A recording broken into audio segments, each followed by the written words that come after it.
insert ourselves like ants or honeybees into hierarchies of knowledge.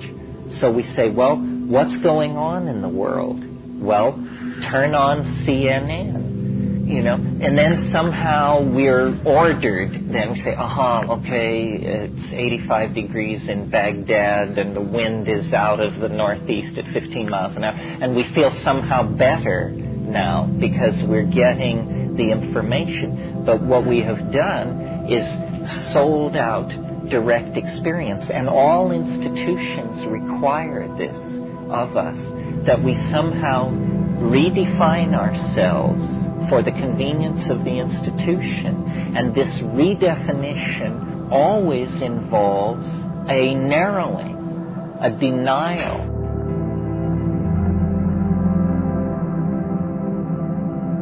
In a way, you could almost say that culture is a defense against the sense of this thing, the wholly and totally other, which is there. And when culture fails, when culture has nothing more to say to you, such as when you're on your deathbed and, what's being sold down at the market no longer has any interest for you, and what's on TV seems irrelevant because you're going to die in the next hour. In other words, once you move beyond cultural values, then this terror, this awesome thing waits. The world is made entirely of something that, for want of a better word, we would have to call magic.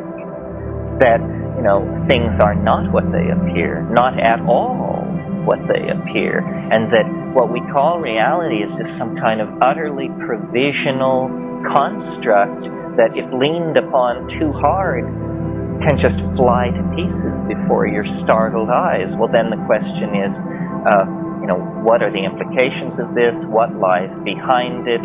So forth and so on. This entirely goes against our Cartesian expectation that thoughts inside, world outside, objects outside, perceptions inside.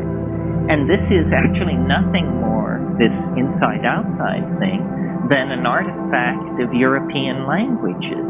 And yet, we take it to be, how God made the world, basically, because we are so embedded in our language that we cannot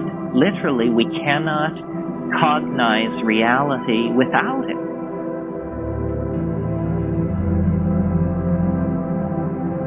The future lies in the imagination. The imagination is going to get louder and louder and louder. This is all about the rules of mind overwhelming the rules of physics.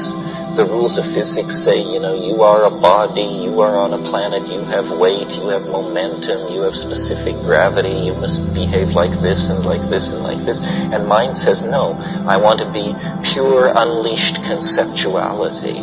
I want to be a thought blown in a hyperdimensional wind. I want to move from planet to planet with the twink of an eye. I want to know everything, see everything, be everything, feel everything, and then by that means, somehow, I will make my way back to my higher and hidden source.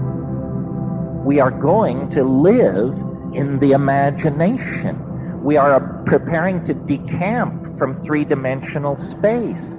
Yes, the earth is the cradle of the human race, but you don't stay in the cradle forever,